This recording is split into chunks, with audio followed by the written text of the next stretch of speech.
ঠিকই ধরেছেন, আজকের রেসিপি হলো ধোকলা। আমাদের সকলেরই প্রায় প্রিয় একটা ডিশ। আজকে আমি অথেন্টিক ধোকলার রেসিপি শেয়ার করছি। এটি আমি আমার এক গুজরাটি ফ্রেন্ডের থেকে শিখেছি। আজকে আমি এই ধোকলা চাল ও ডাল দিয়ে বানাবো। তার জন্য 1 কাপ ইডলি রাইস নিয়েছি। এরপর পরপর যে ডালগুলো নেব ঠিক হাফ হাফ পোর্শনে নেব। আমি 1 কাপ এখানে ইডলি রাইস নিয়েছি, ঠিক তার হাফ এখানে বিউলির ডালের হাফ এখানে ছোলার ডাল এবং ছোলার ডালের হাফ আমি এখানে মুগ ডাল নিয়েছি। এবং চাল আর ডাল ভালো করে ধুয়ে আমি 4 থেকে 5 ঘন্টা ভিজিয়ে রেখেছিলাম।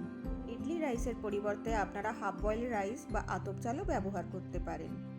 চাল ও ডাল আমি মিক্সিতে পেস্ট করে নিয়েছি এবং 8 থেকে 10 ঘন্টা প্রায় ওভারনাইট আমি এটা রেস্টে রেখে দিয়েছিলাম। এবার ধোকলা বানানোর ঠিক আগে আমি এখানে লবণ, হলুদ গুঁড়ো, আদা লঙ্কার পেস্ট ও একটা ইনোর প্যাকেট ভালোভাবে ব্যাটারের সাথে মিক্সড করে নিয়েছি। এবার একটা ফ্ল্যাট থালা নিয়েছি, তার উপর আমি একটু অয়েল ব্রাশ করে বেকিং পেপার দিয়ে তারও উপর একটু সামান্য অয়েল ব্রাশ করে ব্যাটারটাকে ভালোভাবে পাতিয়ে নিয়েছি। এবার একটা কড়াতে জল গরম করে তার মাঝখানে স্ট্যান্ড বসিয়ে থালাটাকে খুব সাবধানে স্ট্যান্ডের ওপর বসিয়ে দিয়ে ঢাকনা চাপা দিয়ে প্রায় 15 থেকে 20 মিনিট এটাকে স্টিম করে নিতে হবে। প্রায় 20 মিনিট পর ঢাকনা খুলে আমি একটা কাঁটা চামচ দিয়ে দেখে নিলাম যে ধোকলাটা ঠিকঠাক স্টিম হয়েছে কিনা। এবার একটা ছুরি দিয়ে সাবধানে সাইড বরাবর এইভাবে একটু ধোকলাটাকে ছাড়িয়ে আমি একটা প্লেটের মধ্যে ঢেলে নিলাম। এখানে আপনারা দেখতে পাচ্ছেন যে ধোকলাটা খুবই সুন্দর স্পঞ্জি সফট এবং বেশ সুন্দর একটা জালি তৈরি হয়েছে।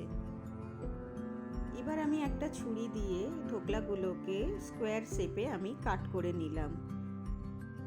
ধোকলার ওপর যে তড়কা ব্যবহার করব তার জন্য একটা তড়কা প্যানে হোয়াইট অয়েল দিয়ে তার মধ্যে প্রায় 1 চামচ রাই সর্ষে, কারি পাতা আর এরকম টুকরো করা কাঁচা লঙ্কা একটু ফ্রাই করে নিয়ে বেশ কিছুটা জল দিয়ে দিলাম এবং এতে স্বাদ মতো লবণ ও একটু বেশি পরিমাণ প্রায় 2 চামচ মতো আমি এখানে চিনি দিয়েছি, দিয়ে ভালোভাবে জলের সাথে মিক্স করে নিতে হবে। এবার এই মিশ্রণটাকে ধোকলার ওপর ভালোভাবে স্প্রেড করে দিতে হবে।